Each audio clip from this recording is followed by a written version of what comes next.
დილამშვიდობისა. ეს საქართველოს პირველი არხია, თქვენ უყურებთ გადაცემას პირადი ექიმი მარი მალაზონია ჟესტურ ენაზე თარგმანით.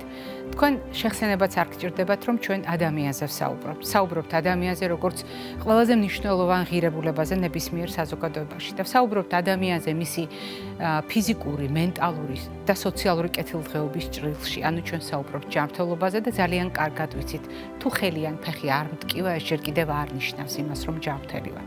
თუ ჩვენ მენტალურ ჯანმრთელობაზე ვსაუბრობთ, ჩვენ ასევე ვგულისხმობთ კონკრეტულ პრობლემებს, კონკრეტული სახელებით და დღეს როგორც არასდროს აქტუალურია დიაგნოზი, რომელსაც ჰქვია შიზოფრენია. რატომ დღეს? იმიტომ რომ დღეს მთელ მსოფლიოში იხსნება კვირეული, რომელიც შიზოფრენიის ცნობადობას ეძღვნება.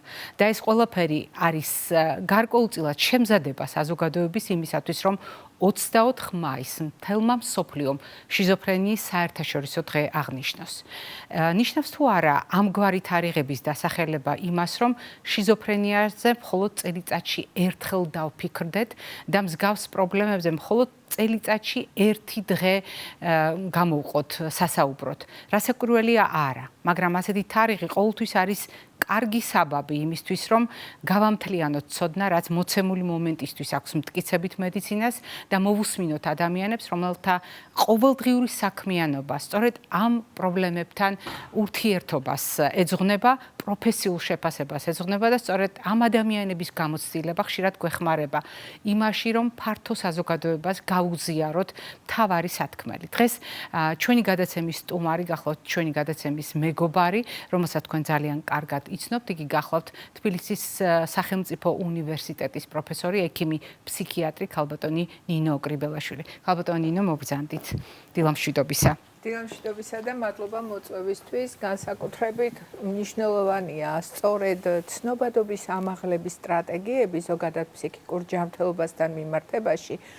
ვინაიდან როცა ბევრი ინფორმაცია გაქვს, უფრო ადვილია იდენტიფიცირება იმ პრობლემისა, რაც შენს ახლობლებს აქვთ და უფრო ადვილია და დროულია მიმართვა სამედიცინო პროფესიების წარმომადგენლებთან მიზნობრივად, რა თქმა უნდა, და როცა ფსიქიკურ ჯანმრთელობაზე ვსაუბრობთ, დღესაც აქტუალურია საქართველოში სტიგმა და ხშირად ფსიქიკური დაავადება განიხილება როგორც სისუსტე, როგორც პრობლემა იმგვარი, რომელსაც არაფერი გადაჭრის. ეს ასე არ არის. სწორედ ამის მაგალითია შიზოფრენია, რომლის შესახებაც დღეს მოგვიწევს საუბარი. როდესაც ჩვენ დიაგნოზის რაობაზე ვსაუბრობთ ხოლმე, თითქოს ეს ეტაპი განვლილი გვაქვს ჩვენს ურთიერთობაში და ამ გადაცემასთან თქვენი ურთიერთობის ისტორია ამის საუკეთესო მაგალითია. მაგრამ ჩვენ დღეს მაინც მოგვიწევს შევახსენოთ საზოგადოებას შიზოფრენიის რაობა, თუნდაც იმიტომ, რომ ჩვენი ამოცანა არის თანაცხოვრებაზე ვისაუბროთ. ჩვენ ხშირად ვსაუბრობთ, რატომ შეიძლება ქრონიკული დაავადება იყოს საყურადღებო შესწავლის საგანი. რატომ უნდა დაეუფლოს ადამიანი ელემენტარულ ცოდნას საკუთარ დიაგნოზთან დაკავშირებით. რატომ უნდა იცოდეს ოჯახის წევრმა ამა თუ იმ პრობლემასთან დაკავშირებით. რატომღაც გვავიწყდება, რომ შიზოფრენია ქრონიკულ დაავადებათა რიგში განიხილება და რომ ჩვენ ისევე გვჭირდება მისი შესწავლა და მასთან თანაცხოვრება, როგორც ეს ნებისმიერი სხვა პათოლოგიის დროს, ნებისმიერი სხვა დაავადების დროს. ამიტომ მოდით კიდევ ერთხელ გაგვახსენეთ, რა არის შიზოფრენია და რატომ არის ასეთი მნიშვნელოვანი სწორედ თანაცხოვრება თავად პაციენტისთვის, ანუ ადამიანისთვის, ვისაც ამგვარი დიაგნოზი აქვს და რა მნიშვნელობა აქვს თანაცხოვრების პრინციპების ცოდნას ოჯახისთვის, იმ სოციუმისთვის, რომელთანაც მუდმივი ურთიერთობა აქვს დიაგნოზის მქონე პირს.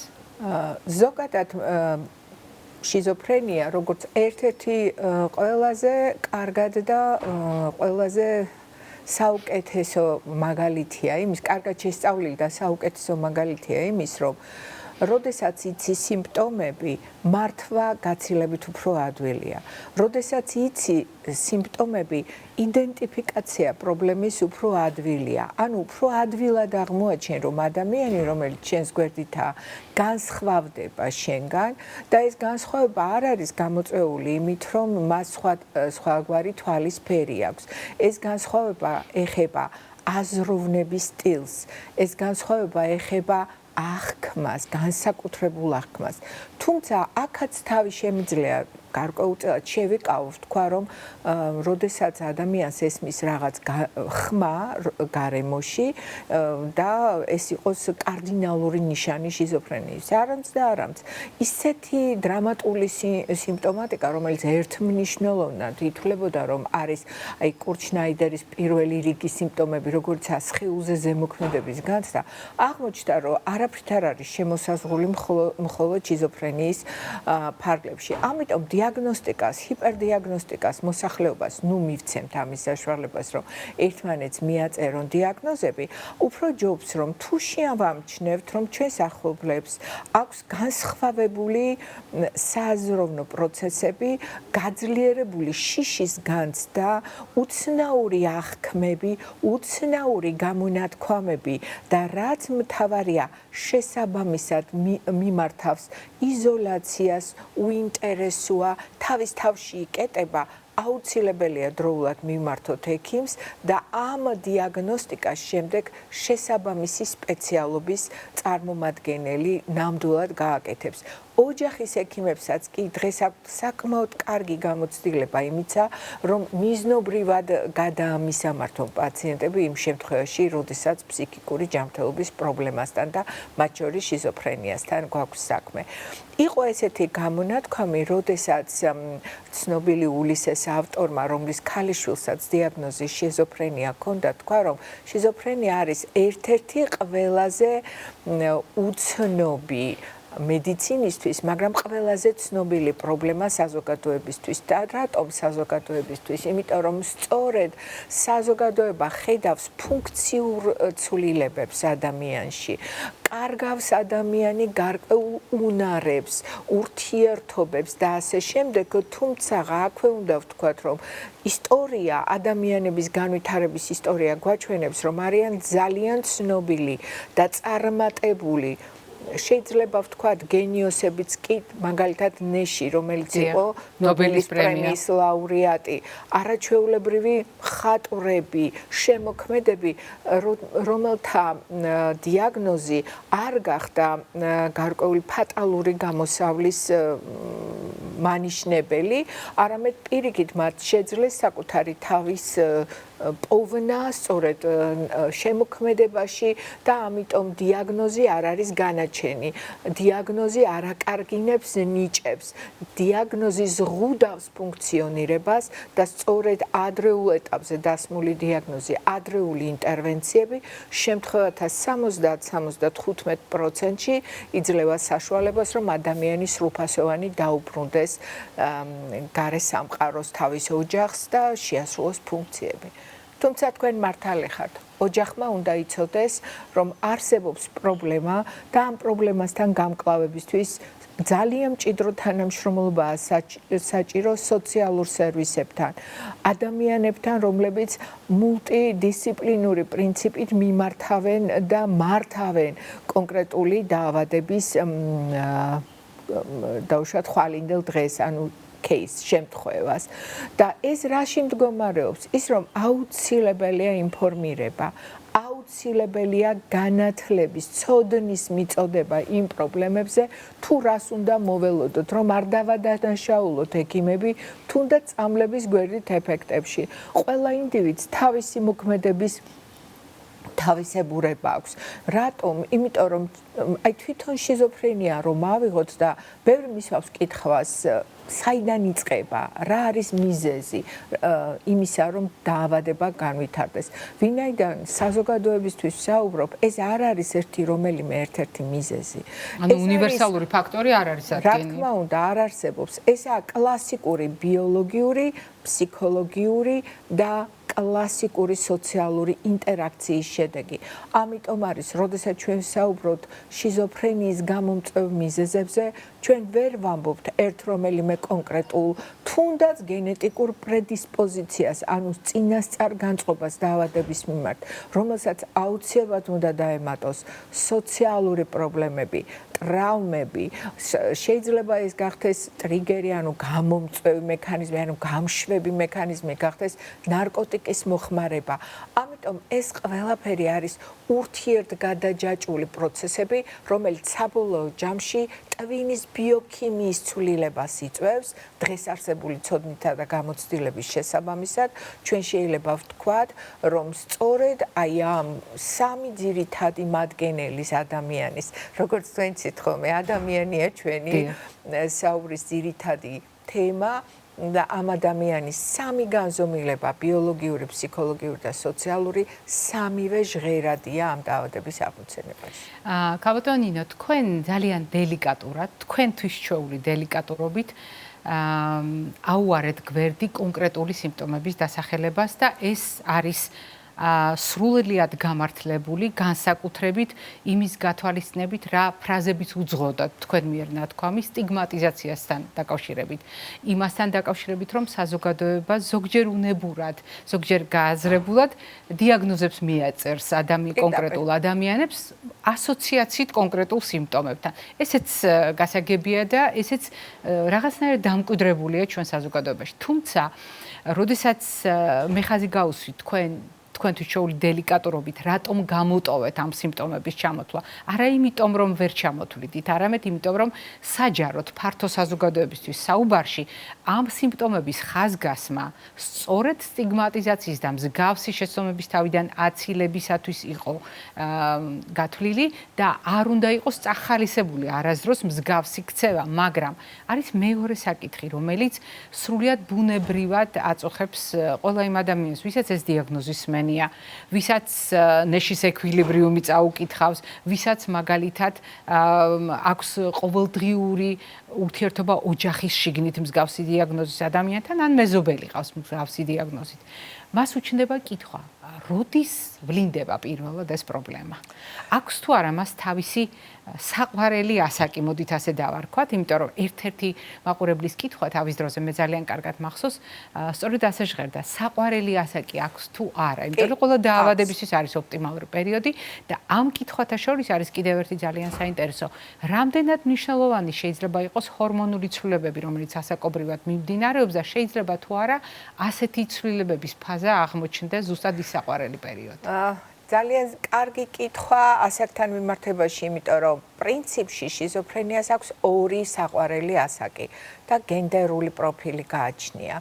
სადღაც 15-დან 25 წლის ასაკამდე უფრო ხშირად იწყება მამაკაცებში და ეს გასაკვირი არ არის, იმიტომ რომ ეს არის პერიოდი, როდესაც თვითდამკვიდრება ხდება და შუბლის წილს უხდება უფრო პრორეაქტიული რეაგირება, მაშინ როდესაც ქერქვეშა სტრუქტურებში გარკვეული ბიოქიმიური ძვრებია უკვე დაწყებული და გარკვეული ცვლილებები არსებობს, ხოლო რაც შეეხება ქალებს, იყო კიდეც ამის შესახებ საუბარი, რომ ქალის ჰორმონული აგებულება თითქოს უფრო გარკვეულწილად ხელს უწყობს პრევენციულია დაავადების აღმოცენებისკენ. მდგრადია უფრო ადამიანი. სადღაც 25-35 წელი არის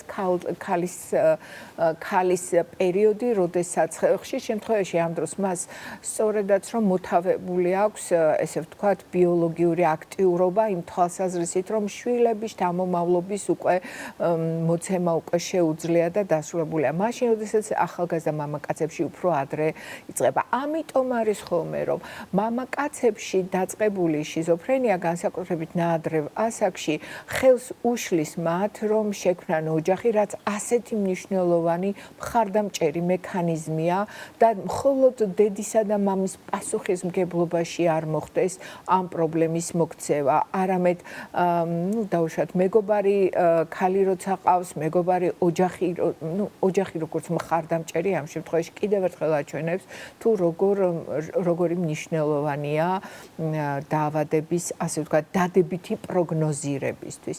არის კიდევ რამდენიმე ნიშანი, რომელზედაც ჩვენ ხშირად ვსაუბრობთ ხოლმე, ზოგადად ძალიან ნიშანდობლივია 15-25 წლის ასაკში მამაკაცებში ყოველთვის უფრო იწყება ეგრეთ წოდებული ფილოსოფიური ინტოქსიკაციით, ისეთ თემებზე ფიქრით, რაც ამ ასაკისთვის, აი ღრმა, როგორ თქვა, აი ძალიან ბრძენ ადამიანებს, როდესაც ეწყებათ ფიქრი აი ესეთ თემებზე. ცხოვრების საზრისზე, კი ბატონო, საზრისი ისე ყოველთვის უნდა ვეძებოთ, იმიტომ რომ ადამიანის საზრისის ძევნაში პოულობს იმ სიმძლავრეებს, რასაც ვიღებთ ზოგადად. საბოლოო ჯამში საკუთარ თავს პოულობთ პირველ რიგში. კი ბატონო.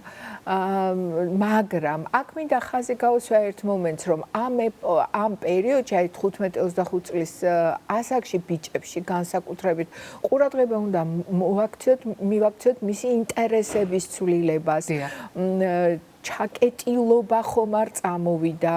კი, იცით რა, ავტონომიისკენ სწრაფვა ეს ის ასაკია, როდესაც პირდაპირ ნიშანდობლივია ამ ასაკისთვის და დაუშვათ შვილი რო გეუბნებათ, რომ ოთახში არ შემოხვიდე წინასწარი შეტყობინების გარეშე, ეს ტრაგედიად არ უნდა აღიქვა, იმიტომ რომ ეს შეიძლება იყოს ადამიანის განვითარების პუბერტას კრიზისის ერთ-ერთი მახასიათებელი, მაგრამ როდესაც ამას აქვს სხვაგვარი ახსნა, ენერგიებზე საუბარი, რაც არ იყო ნიშანდობლივი ამ კონკრეტული ადამიანისთვის, მისი თვისება არ იყო ამ თემებით დაინტერესება, ძალიან მნიშვნელოვანი იქნება თუ რაღაც ჩაკითხვებით იდენტიფიკაციას გააკეთებთ პრობლემის სიმწვავის და სიღრმის.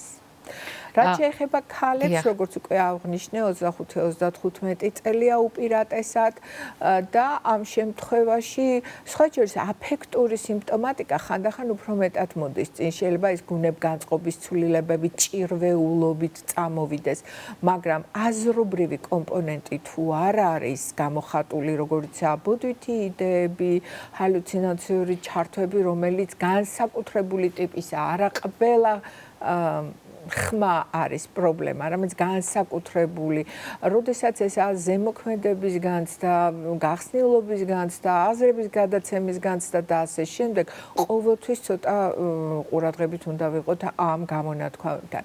არის ერთი ძალიან დიდი კვლევა, რომელიც როგორც იტყვით, ხანგრძლივი პერიოდის კვლევა, ლონგიტუდინური, ანუ დროში გახანგრძლივებული კვლევები, რომელიც ადასტურებს, რომ დაუშვათ 11-13 წლის ასაკში აი ესეთ კითხვაზე გაცემული პასუხი თუ ფიქრობთ, რომ შესაძლებელია, რომ სხვა მაზრობრივად ჩვენზე იმოქმედოს, ასე ვთქვათ, ბავშვებმა, რომლებმაც ამას დადებითად უპასუხეს, სადღაც 10-15 წლის პერიოდში რისკის ჯგუფში აღმოჩნდნენ და რაღაც პირველი ფსიქოზური ეპიზოდები გვაჩვენეს. თუმცა ესეთი კვლევები ბევრია და მაინც კონკრეტულ ადამიანზე უნდა დავიდეთ, კონკრეტული შემთხვევებით უნდა გავხდეთ და ამ თვალსაზრისით უნდა მივაქციოთ ყურადღება პრევენციას, რაც გულისხმობს იმას, რომ მაქსიმალურად ჰარმონიულ გარემოში აღიზარდოს ახალგაზრდა, ნუ მოვახდენთ მათზე ზეწოლას, რომ მაქსიმალური მაჩვენებლები მოგცეს იქ, სადაც მას უბრალოდ ყველას არ გვეხელწიფება, ხო, რაღაცები. შესაძლებლობა აქვს, მაგალითად უფრო მათემატიკური ტვინი, მოდით აი ესე ვთქვათ, მოსახლეობისთვის გასაგებ ენაზე და ნუ მოვთხოვთ უმაღლესი მათემატიკის უმაღლეს კატეგორიამდე შესწავლას იმ ადამიანს, რომელსაც უფრო ჰუმანიტარული მიდრეკილებები ახასიათებს და იქაც ნუ მოვთხოვთ მაქსიმუმს. უბრალოდ ჩვენ სამწუხაროდ არ ვაცლით ახალგაზრდებს ბედნიერების განცდა ჩამოუყალიბდეთ და რომ პასუხისმგებლობა აიღონ არა ზოგადად ყველაფერზე, არამედ კონკრეტულ მიმართულებაზე, საკუთარ თავზე პირველ რიგში და შემდეგ აქედან გამომდინარე სამყაროსაც. ძალიან დიდი მადლობა ქალბატონო ნინო. დღევანდელი ჩვენი გადაცემა არ იყო პირველი საუბარი შიზოფრენიაზე. თქვენ ადრეს გისაუბრეთ ჩვენს გადაცემაში. და ჩვენ გაგვიმართლა იმ ხრივ, რომ გადაცემის ისტორიამ დააგროვა ბევრი ინფორმაცია სხვადასხვა წახნაგის შესახებ, თუმცა დღევანდელი დღე, რომელიც ცნობადობის კვირეულის გახსნას ეძღვნება და წინ უძღვის შიზოფრენიის საერთაშორისო დღეს, იყო იმის შეხსენება, რომ ქრონიკულ დიაგნოზთან თანაცხოვრება შესაძლებელია და პრობლემების თავიდან ნაცილება კიდევ უფრო მნიშვნელოვანია და თქვენი ბოლო ფრაზები ამის საუკეთესო დასტურია, როდესაც ჩვენ არა მარტო ჩვენი საკუთარი, არამედ ჩვენთვის საყვარელი ადამიანების შესაძლებლობები და სურვილები, ჩვენი სურვილები და მოთხოვნილებები და ამბიციები ერთმანეთს უკეთ რომ შეუსაბამოთ, ნაკლები ზეწოლა იქნება თუნდაც ჩვენ შვილებზე და ოჯახის წევრებს. მადლობას მოგახსენებთ ჩვენთან სტუმრობისთვის, დღევანდელი საუბრისთვის, მაყურებელს შევახსენებთ დღევანდელი ჩვენი გადაცემის სტუმარი გახდათ თბილისის სახელმწიფო უნივერსიტეტის პროფესორი, ექიმი, ფსიქიატრი ქალბატონი ნინო ოკრიბელაშვილი. მე ჯერ არ გემშვიდობებით, წინ კვებითი შუქნიშანი გველოდება.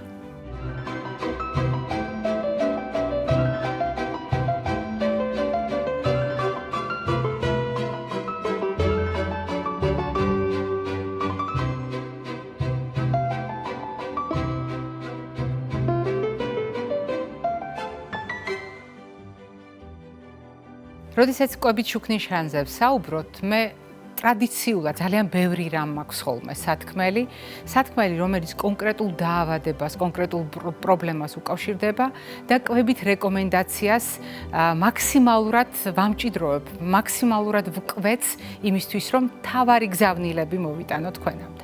დღევანდელი ჩემი საუბარი განსხვავებულია. არა იმიტომ, რომ სათქმელი ნაკლები მაქვს, არამედ იმიტომ, რომ მინდა გითხრათ ერთი მთავარი. როგორც წესი, ჩვენ მედიცინაში ვეძებთ ხოლმე ჯადოსნურ საშუალებებს. კვებასთან დაკავშირებით საზოგადოების მოლოდინი, რომ არსებობს ჯადოსნური რეცეპტები, ჯადოსნური საკვები პროდუქტები, ან ჯადოსნური საკვები ნივთიერებები სამწუხაროდ არ არსებობს.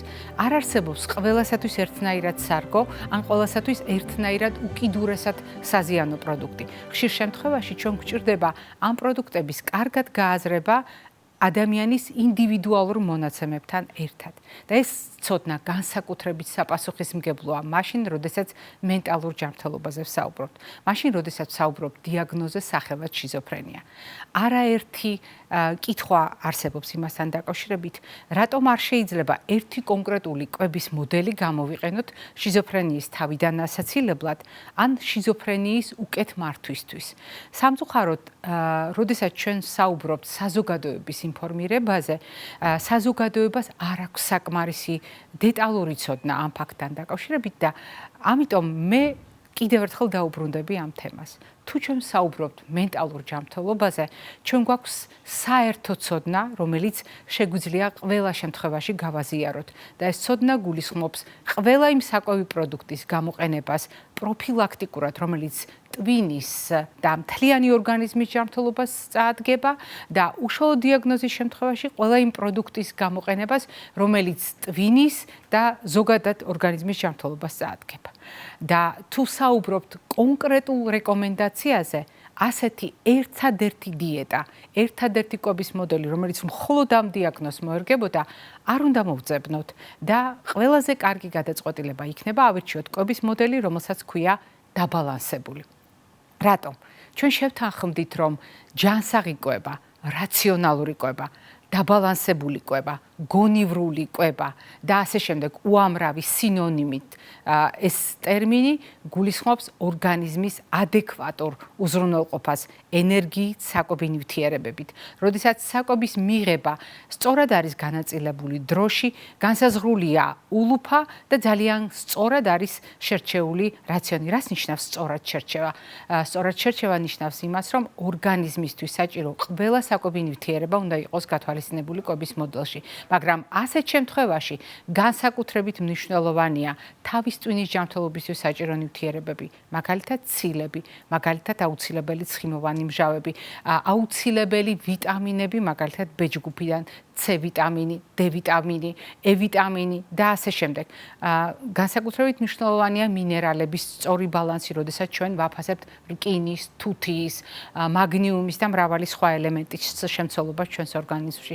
მათ შორის, როდესაც საუბრობთ ანტიოქსიდანტებზე, იქნება ეს E ვიტამინის, A ვიტამინის, C ვიტამინის სახით, ან სელენის, როგორც მინერალის სახით. მოკლედ, ჩამონათვალი შეიძლება ცალკეული ნივთიერებების გრძელი იყოს, მაგრამ პრინციპი არის ერთი, რომელიც აერთიანებს ამ ყველაფერს და ქვია წონასწორობა, დაბალანსება. შესაბამისად, კვების მოდელი არის დაბალანსებული. დიახ, შიზოფრენიის შემთხვევაში ჩვენი არჩევანი საუკეთესო არჩევანი კვებასთან დაკავშირებით გულისხმობს დაბალანსებული კვების გამოყენებას, როგორც ქრონიკული დაავადების მართვისთვის და ასეთ შემთხვევაში ექსპერიმენტების ჩატარება კონკრეტულ დანამატებთან დაკავშირებით, ექიმთან შეუთანხმებლად, კონკრეტულ მედიკამენტთან ურთიერთობის გათვალისწინების გარეშე შეიძლება აღმოჩნდეს ძალიან სახიფათო და დამაზიანებელი თავად თქვენი ოჯახის წევრისთვის.